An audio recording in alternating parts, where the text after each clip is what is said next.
It's Wednesday, May 27th, 2026, and today is National Grape Popsicle Day, which feels like the kind of holiday invented by someone staring into a freezer at 11:30 at night thinking, you know what? Purple deserves recognition too. But May 27th also became a date tied to moments where everything changed suddenly. A city built in a place people said never should have worked. A boxing match decided in seconds that people argued about for decades. And an accident that transformed the life of one of the most recognizable actors in the world almost instantly. Welcome to Wait, That's Random, This Day in History. I'm C.L. Burns, voice actor, audiobook narrator, and your reasonably calm guide through humanity's long history of strange decisions. On May 27, 1703, Tsar Peter the Great officially founded the city of St. Petersburg, which sounds straightforward now. But at the time, it was borderline absurd, because the land Peter chose was wet, swampy, cold, unstable, mosquito-infested, and regularly flooded. Large parts of it were barely usable, and Peter looked at all of that and essentially said, yes, perfect. Build a capital city here. Not eventually, not slowly, immediately. Peter the Great had become obsessed with transforming Russia into something more outward-facing and modern after traveling through Europe. He studied shipbuilding, architecture, engineering, military organization. He even worked jobs in disguise during parts of his travels because he wanted to physically learn how things were built. And when he returned to Russia, he became determined to drag the country toward modernization whether people wanted it or not. So he decided Russia needed a major European-style city facing westward toward Europe. The problem was, the location he picked barely looked capable of supporting human life comfortably. Workers drove wooden piles deep into the mud just to stabilize structures. Thousands of laborers were brought in. Many worked under brutal conditions. Disease spread easily. Flooding was constant. There are stories that workers carried stones in by hand because Peter reportedly ordered that no one entering the city should arrive empty-handed if they could help construction. And despite all of that, the city rose anyway. Wide avenues, canals, palaces, massive government buildings, an entire imperial capital essentially forced into existence through determination, labor, and sheer refusal to accept that geography was supposed to win. And honestly, there's something fascinating about how often history works like that. A lot of major cities feel inevitable once they exist. But before they exist, they usually look impossible. Today, St. Petersburg feels historic and permanent. But in 1703, it was basically, what if we built a European imperial capital directly on top of a swamp? And somehow, they did. But sometimes history changes not over decades of construction, but in less than 2 minutes. On May 27, 1965, Muhammad Ali fought Sonny Liston in one of the strangest heavyweight title fights ever recorded. And to this date, people still argue about what they saw. The first Ali-Liston fight had already shocked the world. Liston looked terrifying, heavy, powerful, untouchable. Ali looked different. Fast, talkative, unpredictable, almost impossible to intimidate. And after Ali defeated him the first time, the rematch immediately became surrounded by suspicion and tension. The venue changed. Security fears spread. Rumors followed everything connected to the fight. Then the match itself started, and almost immediately, it ended. Ali threw a short right-hand punch. Liston collapsed. The crowd erupted in confusion. Some people genuinely thought Liston slipped. Others believed the fight had been fixed.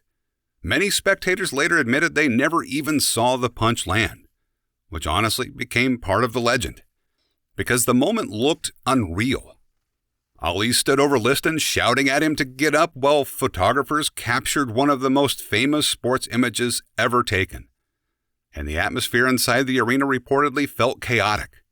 Nobody seemed entirely certain what they had just witnessed. Years later, slow-motion footage confirmed the punch absolutely connected. But even then, the mystery didn't disappear, because the punch still looked strange. Too fast, too compact, too quick for what many people's expectations of what a heavyweight boxer was supposed to look like. And maybe that's the part of why Ali changed sports culture so dramatically. He moved differently. People expect greatness to announce itself clearly, but sometimes greatness arrives faster than audiences are prepared to process. And then there are moments where life changes in an instant for completely different reasons. Not because of triumph, not because of spectacle, just because a single moment goes wrong. By 1995, Christopher Reeve was globally recognized as Superman, not just an actor who played Superman. For many people, he was Superman. Confident, strong, calm, almost physically symbolic of invincibility. And then on May 27, 1995, during an equestrian competition in Virginia, everything changed in seconds. Reeve was competing in a horseback riding event when his horse suddenly stopped before a jump. Momentum carried Reeve forward. He was thrown head first. The injury severely damaged his spinal cord and left him paralyzed from the neck down. And one of the strangest parts of the story is how impossible it felt to people at the time, because public identity affects perception more than we realize. When audiences spend years watching someone portray strength, capability, and physical confidence, it becomes emotionally difficult to separate the actor from the image. The news shocked people worldwide, not just because of the injury itself, but because it happened to someone associated so strongly with physical power and heroism. And yet what makes Christopher Reeve's story more memorable isn't simply the tragedy. It's what happened afterward. Because instead of disappearing from public life, he became an advocate. He pushed for spinal cord injury research, raised enormous awareness around disability issues, continued directing and speaking publicly. And many people later said they admired him more after the accident than before it, which is honestly saying something for a man famous for playing Superman. There's something deeply human in that transformation. The public image people remembered was invulnerability, but the person they ultimately respected most was the one learning how to live after losing it. And sometimes people have a completely different public image than who they actually are. Born on May 27, 1911 in St. Louis, Missouri, Vincent Price became one of the most recognizable voices in horror history. But almost everyone who met him described the exact opposite personality you'd expect. Warm, funny, cultured, deeply kind. He studied art history, collected paintings, wrote cookbooks with his wife, loved teaching people about fine art and food. And somehow this gentle, thoughtful man also became the definitive voice of Gothic horror, which honestly worked perfectly, because Vincent Price never sounded like a monster. He sounded like someone calmingly guiding you through the darkness. That smooth, elegant delivery became his trademark in films like House of Wax and The Fly, and later introduced entirely new generations to him through Michael Jackson's Thriller. But what kept standing out while reading about him was how many people seemed surprised by how approachable he was. And maybe that says something interesting about performance itself. Sometimes the people best at portraying darkness understand warmth incredibly well. The thing that connected all these stories for me is perception. A city people thought should never exist became one of the most famous cities in Europe. A boxing punch people barely processed becoming legendary.